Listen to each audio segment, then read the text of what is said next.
আসসালামু আলাইকুম। আমি আপনাদের মাঝে নিয়ে আসছি আজকে বন্যা পরিস্থিতি।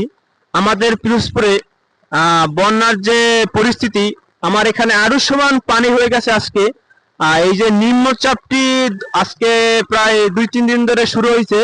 আমাদের এখানে বন্যা বন্যা ভাব, পুরো বাংলাদেশে তো বন্যা বন্যা ভাব, কিন্তু আমাদের পিরোজপুরে অনেক পানি বৃদ্ধি পেয়েছে।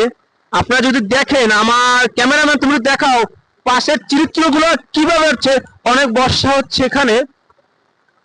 আজকে 2 দিন ধরে বর্ষা হচ্ছে আমাদের এখানে। আমাদের পিরোজপুর জেলায় 2 দিন ধরে বর্ষা হচ্ছে। অনেক ঝড়ো বাতাসও হয়েছে আগামীকাল রাত্রে। কিন্তু আমরা অনেক আতঙ্কের ভিতরে আছি যে আমাদের পরিস্থিতি কত বড়। আমাদের এখানে ফসলের জমি সব তলিয়ে গেছে।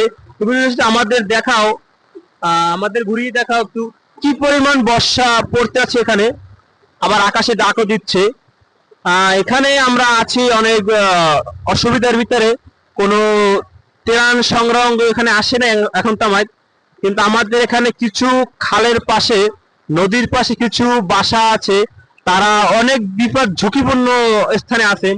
আমাদের এখানে সাইক্লোন সেন্টার অনেক দূরে, যে আমরা দৌড় দিতে সাইক্লোন সেন্টারে যাব তারও কোনো বিকল্প নেই। কিন্তু অনেক পরিমাণ বাতাস ছাড়ছে, আবার অনেক বন্যা হচ্ছে এখানে।